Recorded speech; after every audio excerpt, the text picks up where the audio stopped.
Hello friends, ಹೇಗಿದ್ದೀರಾ? ಎಲ್ಲರೂ ಆರಾಮಿದ್ದೀರಾ ಅಂದ್ಕೋತೀನಿ. ನಾನು ಇವತ್ತಿನ ವ್ಲಾಗ್ನಲ್ಲಿ ಮಾರ್ನಿಂಗ್ ಟಿಫನ್ನಿಗೆ ಚಪಾತಿನ ಮಾಡ್ತಾಯಿದ್ದೀನಿ. ಅದಕ್ಕೆ ಕಾಂಬಿನೇಷನ್ ಆಗಿ ಈರುಳ್ಳಿ ಮತ್ತು ಟೊಮೊಟೊ ಕುರ್ಮಾನ ಮಾಡ್ತಾಯಿದ್ದೀನಿ.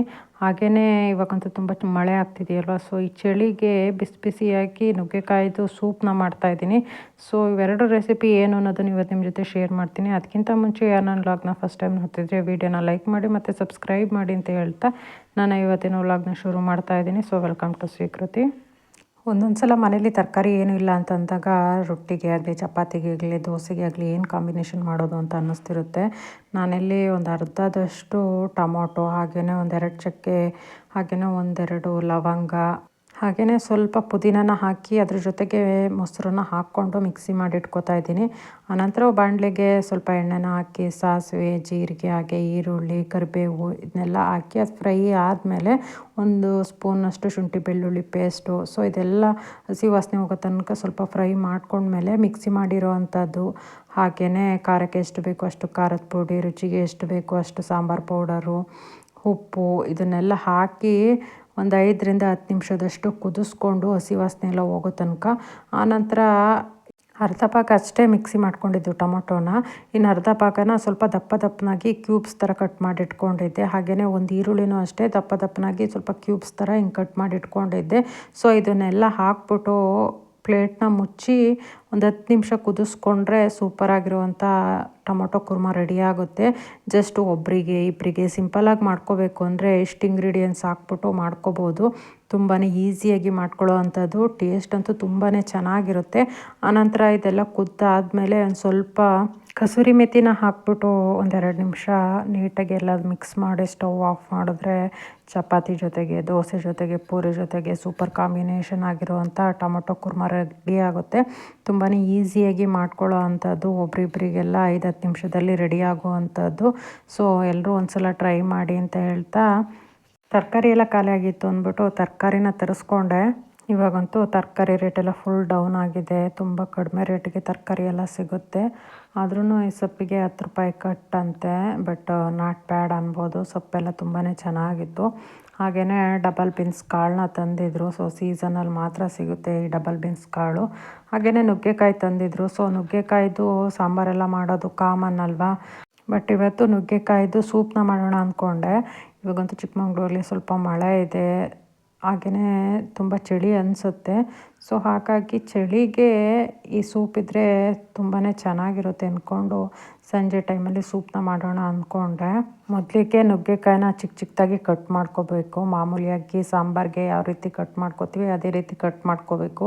ಆ ಎಳೆನೆಲ್ಲ ಬಿಡಿಸ್ಕೊಂಡು ಸ್ವಲ್ಪ ಮೇಲ್ಗಡೆ ಸ್ವಲ್ಪ ಸಾಂಬಾರಿಗಿಂತ ಜಾಸ್ತಿನೇ ಕ್ಲೀನ್ ಮಾಡ್ಕೋಬೇಕು. ಸಾಂಬಾರಿಗೆಲ್ಲ ಸ್ವಲ್ಪ ದೊಡ್ಡ ದೊಡ್ಡದಾಗಿ ಕಟ್ ಮಾಡ್ಕೋತೀವಿ, ಬಟ್ ಇದು ಸೂಪ್ಗೆ ಬೇಯಿಸ್ಕೊಂಡು ಮಿಕ್ಸಿ ಮಾಡ್ಕೋಬೇಕು. ಹಾಗಾಗಿ ಸ್ವಲ್ಪ ಚಿಕ್ಕ ಚಿಕ್ಕದಾಗಿನೇ ಕಟ್ ಮಾಡ್ಕೋತಾ ಇದ್ದೀನಿ. ತುಂಬ ನುಗ್ಗೆಕಾಯಿ ಬೇಕು ಅಂತ ಏನಿಲ್ಲ. ನಾನಿಲ್ಲಿ 2-3 ಜನಕ್ಕಾಗುವಷ್ಟು ಸೂಪ್ನ ಮಾಡ್ಕೊಳ್ತಿರೋದ್ರಿಂದ ಒಂದು 3ರಷ್ಟು ನುಗ್ಗೆಕಾಯಿನ ತೊಗೊಂಡಿದ್ದೀನಿ, ಸಾಕಾಗುತ್ತೆ. ಸೊ ನುಗ್ಗೆಕಾಯಿ ಅಂದರೆ ಯಾರಿಗೆ ತಾನೇ ಇಷ್ಟ ಇರೋಲ್ಲ. ಇದ್ರ ಸಾಂಬಾರು ಅಂತೂ ಎಲ್ಲರೂ ಫೇವ್ರೆಟ್ ಅಂತ ಹೇಳ್ಬೋದು. ಯಾಕೆಂದರೆ ಅದರ ಟೇಸ್ಟೇ ಆ ರೀತಿ ಇರುತ್ತೆ. ಸೂಪ್ನೂ ಅಷ್ಟೇ ಎಲ್ಲ ತರಕಾರಿಗಳಿಂದನೂ ಸೂಪ್ನ ಮಾಡ್ಕೋಬೋದು. ಸೊ ನಾನು ಇದಕ್ಕಿಂತ ಮುಂಚೆ ಮೊಳಕೆ ಹುರುಳಿಕಾಳಿನ ಸೂಪೆಲ್ಲ ಟ್ರೈ ಮಾಡಿದ್ದೀನಿ. ಬಟ್ ನುಗ್ಗೆಕಾಯಿಂದ ಸೂಪ್ನೂ ಮಾಡೋಣ ಅಂತ ಎಲ್ಲ ರೆಡಿ ಮಾಡ್ಕೋತಾ ಇದ್ದೀನಿ. ಸೊ ಈ ರೀತಿ ಚಿಕ್ಕ ಚಿಕ್ಕದಾಗಿ ಕಟ್ ಮಾಡಿ ಇಟ್ಕೋಬೇಕು. ಸೊ ಮೇಲ್ಗಡೆ ಸಿಪ್ಪೆನೆಲ್ಲ ತೆಗೆದಾದ್ಮೇಲೆ ನೀಟಾಗಿ ಇದನ್ನ ವಾಶ್ ಮಾಡಿಕೊಂಡು ಆನಂತರ ಒಂದು ಪಾತ್ರೆನ ಸ್ಟವ್ ಮೇಲೆ ಇಟ್ಟು ನಿಮಗೆ ಸೂಪ್ಗೆ ಎಷ್ಟು ಬೇಕೋ ಅಷ್ಟು ನೀರನ್ನು ಹಾಕಿ ಈ ನುಗ್ಗೆಕಾಯಿನ ಬೇಯಿಸ್ಕೋಬೇಕು. ಸೂಪ್ ಅಂದರೆ ಯಾರಿಗೆ ತಾನೇ ಇಷ್ಟ ಇರೋಲ್ಲ. ಸೊ ನಾವು ಹೋಟೆಲ್ಗೆಲ್ಲಾದರೂ ಲಂಚ್ಗೆ, ಡಿನ್ನರ್ಗೆ ಹೋದ್ರಂತೂ ಮೊದಲು ಆರ್ಡ್ರ್ ಮಾಡೋದೇ ಸೂಪ್ ಅಂತ ಹೇಳ್ಬೋದು. ಯಾಕೆಂದರೆ ಅದ್ರ ಟೇಸ್ಟೇ ಆ ರೀತಿ ಇರುತ್ತೆ. ಸೊ ನಾನಿಲ್ಲಿ ಒಂದು 1/4 ಲೀಟ್ರ್ನಷ್ಟು ನೀರನ್ನ ಹಾಕ್ಕೋತಾ ಇದ್ದೀನಿ. 3 ಜನಕ್ಕಾಗುವಷ್ಟು ಸೂಪ್ ಬೇಕಾಗಿರೋದ್ರಿಂದ. ಆನಂತರ ನುಗ್ಗೆಕಾಯಿನೆಲ್ಲ ನೀಟಾಗಿ ವಾಶ್ ಮಾಡಿ ಇದನ್ನು ಬೇಯೋದಕ್ಕೆ ಇಡ್ತಿದ್ದೀನಿ. ಸೊ ನುಗ್ಗೆಕಾಯಿನೂ ಒಂದು 10 ನಿಮಿಷದಲ್ಲಿ ಬೆಂದುಬಿಡುತ್ತೆ. ಸೊ ಒಂದು 10 ನಿಮಿಷ ಫುಲ್ಲು ಸ್ಮ್ಯಾಶ್ ಆಗೋ ರೀತಿ ಇಲ್ಲ ಅಂತಂದರೂ ನೀಟಾಗಿ ಅದನ್ನು ಸ್ಮ್ಯಾಶ್ ಮಾಡಿದ್ರೆ ರಸ ಬಿಟ್ಕೋಬೇಕು. ಅಷ್ಟು ಒಂದು 10 ನಿಮಿಷದಷ್ಟು ಬೇಯಿಸ್ಕೊಂಡು ಬೆಂದಿರುವಂಥ ರಸ ಮತ್ತು ನುಗ್ಗೆಕಾಯಿನ ಬೇರೆ ಬೇರೆ ಮಾಡ್ತಾಯಿದ್ದೀನಿ. ನೀರನ್ನೆಲ್ಲ ಸೋಸ್ಬಿಟ್ಟು ಅದನ್ನ ಸ್ವಲ್ಪ ತಣ್ಣಗಾಗೋದಕ್ಕೆ ಬಿಡಬೇಕು. ಅಷ್ಟರಲ್ಲಿ ಸೂಪ್ಗೆ ಬೇಕಾಗಿರೋ ಶುಂಠಿ ಬೆಳ್ಳುಳ್ಳಿ ಎಲ್ಲದನ್ನು ಕಟ್ ಮಾಡಿ ಇಟ್ಕೊಂಡಿದ್ದೆ, ಹಸಿರು ಮೆಣಸಿನ್ಕಾಯಿ ಎಲ್ಲ. ಮೊದಲಿಗೆ ಒಂದು ಬಾಣಲಿಗೆ ಸ್ವಲ್ಪ ಎಣ್ಣೆನ ಹಾಕ್ಬಿಟ್ಟು ಅದಕ್ಕೆ ಚಿಕ್ಕ ಚಿಕ್ಕದಾಗಿ ಕಟ್ ಮಾಡಿ ಇಟ್ಕೊಂಡಿದ್ದಂಥ ಬೆಳ್ಳುಳ್ಳಿ ಅದು ಸ್ವಲ್ಪ ಫ್ರೈ ಆದಮೇಲೆ ಹಾಗೆಯೇ ಚಿಕ್ಕ ಚಿಕ್ಕದಾಗಿ ಕಟ್ ಮಾಡಿ ಇಟ್ಕೊಂಡಿದ್ದಂಥ ಶುಂಠಿ, ಹಾಗೆಯೇ ಖಾರಕ್ಕೆ ಒಂದು ಹಸಿರು ಮೆಣಸಿನ್ಕಾಯಿನ ಚಿಕ್ಕ ಚಿಕ್ಕದಾಗಿ ಕಟ್ ಮಾಡಿ ಇಟ್ಕೊಂಡಿದ್ದೀನಿ. ಸೊ ಇವನ್ನೆಲ್ಲ ಹಾಕ್ಬಿಟ್ಟು ಹಸಿ ವಾಸನೆ ಹೋಗೋ ತನಕ ಸ್ವಲ್ಪ ಫ್ರೈ ಮಾಡ್ಕೋಬೇಕು. ಸೊ ಒಂದು 5 ನಿಮಿಷದಷ್ಟು ಫ್ರೈ ಆದಮೇಲೆ ನುಗ್ಗೆಕಾಯಿನೂ ತಣ್ಣಗಾಗಿತ್ತು. ಆನಂತರ ಇದನ್ನು ಮಿಕ್ಸಿ ಜಾರ್ಗೆ ಹಾಕ್ಬಿಟ್ಟು ತುಂಬಾ ನುಣ್ಣಕ್ಕೆ ಮಿಕ್ಸಿ ಮಾಡ್ಕೋಬೇಕು. ಯಾಕೆಂದರೆ ಇದು ಕಡ್ಡಿ ಕಡ್ಡಿ ಎಲ್ಲ ಇರುತ್ತಲ್ವ, ಹಾಗಾಗಿ ತುಂಬ ನುಣ್ಣಕ್ಕೆ ಮಿಕ್ಸಿ ಮಾಡಿಕೊಂಡ್ರೆ ಬೆಟರು, ಈಸಿಯಾಗಿ ಸೋಸ್ಕೋಬೋದು. ಸೊ ಫುಲ್ಲು ಗಟ್ಟಿಯಾಗಿಬಿಟ್ಟಿತ್ತು, ಜಾಸ್ತಿ ನೀರು ಹಾಕ್ತಲೇ. ಆನಂತರ ಸ್ವಲ್ಪ ಸ್ವಲ್ಪನೇ ನೀರು ಹಾಕ್ಕೊಂಡು ಇದನ್ನು ಶೋಧಿಸ್ಕೊಂಡೆ. ತುಂಬಾ ಹೆಲ್ತಿಯಾಗಿರುವಂಥ ರೆಸಿಪಿ ಅಂತಲೇ ಹೇಳ್ಬೋದು. ಅದು ಈ ಮಳೆ ಟೈಮಲ್ಲಿ ಚಳಿಗೆ ಎಲ್ಲ ಬೆಸ್ಟ್ ರಿಸಲ್ಟನ್ನು ಕೊಡುತ್ತೆ. ಮನೇಲಿ ಸ್ವಲ್ಪ ಹುಷಾರಿಲ್ದಂಗೆ ಆಗಿದ್ರೆ ಅಥವಾ ಶೀತ ಇದೆಲ್ಲ ಕಾಮನ್ ಅಲ್ವಾ ಈ ಟೈಮಲ್ಲಿ, ಮಳೆ ಟೈಮಲ್ಲಿ. ಸೊ ಈ ಟೈಮಲ್ಲಿ ಈ ಥರ ಸೂಪ್ಗಳನ್ನೆಲ್ಲ ಮಾಡಿಕೊಂಡ್ರೆ ತುಂಬಾ ಹೆಲ್ತಿ ಅಂತಲೇ ಹೇಳ್ಬೋದು. ನೋಡಿ ಎಷ್ಟು ಗಟ್ಟಿಯಾಗಿ ಬಂದಿದೆ. ನೀಟಾಗಿ ಸೋಸ್ಕೊಂಡ್ರೆ ಅದ್ರ ಮೇಲ್ಗಡೆ ಸಿಪ್ಪೆ ಎಲ್ಲ ಒಂದು ಕಡೆ ಆಗುತ್ತೆ. ಅಷ್ಟರಲ್ಲೇ ಫ್ರೈ ಮಾಡೋಕ್ಕಿಟ್ಟಿದ್ದಂಥ ಬೆಳ್ಳುಳ್ಳಿ ಶುಂಠಿ ಎಲ್ಲನೂ ನೀಟಾಗಿ ಫ್ರೈ ಆಗಿತ್ತು. ಅದರೊಳಗಡೆ ಈ ರಸನ ಹಾಕಿ ಹಾಗೆಯೇ ಇದ್ರದ್ದು ಹಸಿ ವಾಸನೆ ಎಲ್ಲ ಹೋಗೋ ತನಕ ಒಂದು 10 ನಿಮಿಷದಷ್ಟು ಕುದಿಸ್ಕೋಬೇಕು.